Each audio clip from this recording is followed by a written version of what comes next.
Maharashtra superfast news चॅनलमध्ये आपले सहर्ष स्वागत आहे। का सत्याची धार लेखणीची महाराष्ट्रातील ताज्या आणि वेगवान बातम्या पाहण्यासाठी आपल्या हक्काचे चॅनल शेअर करा, लाईक करा आणि सबस्क्राईब करा। धन्यवाद। काळाची पाने उलटली पण मैत्रीचा सुगंध तसाच राहिला। BA 89-90 शिलेदारांनी पुन्हा गाजवले पेण कॉलेज। वेळ वेगाने पुढे निघून जाते पण काळजाच्या एका कोपऱ्यात महाविद्यालयाच्या कट्ट्यावरचा तो मैत्रीचा सुगंध आजही तसाच दरवळत असतो।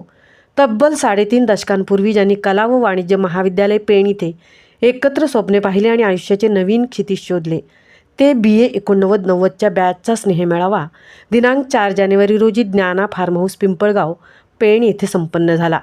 हा केवळ कार्यक्रम नव्हता तर काळाच्या स्मृतीत विरून गेलेल्या निखळ मैत्रीचा पुन्हा एकदा झालेला हृदयस्पर्शी उदय होता। या मंगलमय या सोहळ्याची सुरुवात श्री गणेश पूजनाने झाली।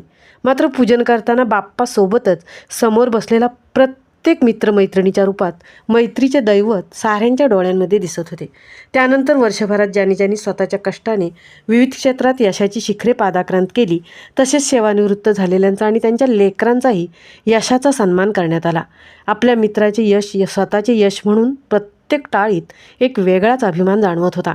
प्रत्येक मित्रमैत्रिणींनी आपली मनोगते व्यक्त केली। कुणी आपल्या संघर्षाची गोष्ट सांगितली तर कुणी कॉलेजमधील ते निरागस प्रेम आणि त्या मैत्रीच्या आठवणींना उजाळा दिला, तर कुणी आपले अबोल प्रेम काव्यातून व्यक्त केले। बोलता बोलता अनेकांचे कंठही दाटून आले आणि डोळ्यातून निघणाऱ्या आनंदाश्रूने मैत्रीचा सोहळा अधिकच पावन झाला।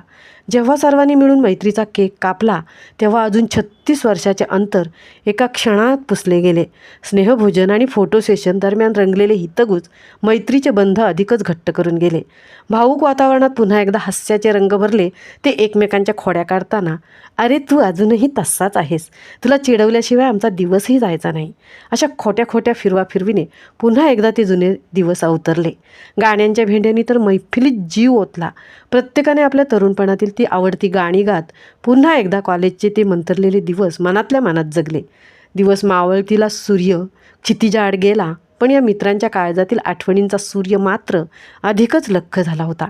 एकमेकांचा निरोप घेताना पाय पुढे पडत नव्हते आणि हात सुटायलाही तयार नव्हते। चेहऱ्यावर ते हास्य होते पण काळजात मात्र निरोपाची हुरहुर होती। एकमेकांना पुन्हा लवकर भेटूया ना हा शब्द देऊन जड अंतःकरणाने 36 वर्षापूर्वी जे कॉलेज सुटले होते ते आज पुन्हा एकदा सुटल्याची हुरहुर प्रत्येकाच्या मनात लागून राहिली होती। पण सोबत होती ती पुन्हा एकदा नव्याने जोडलेल्या रेशमी मैत्रीच्या नात्याची ती वीण, पुन्हा भेटण्याची ती ओढ आणि क्षणात एकमेकांची पाठ फिरली तसे संसार यात्रेतील गर्दीत पुन्हा सगळे हरवले। कोणताही सोहळा केवळ रंगमंचावर दिसणाऱ्या झगमगाटापुढे पूर्ण होत नाही, तर त्यामागे राबणाऱ्या हातांची मेहनत असते।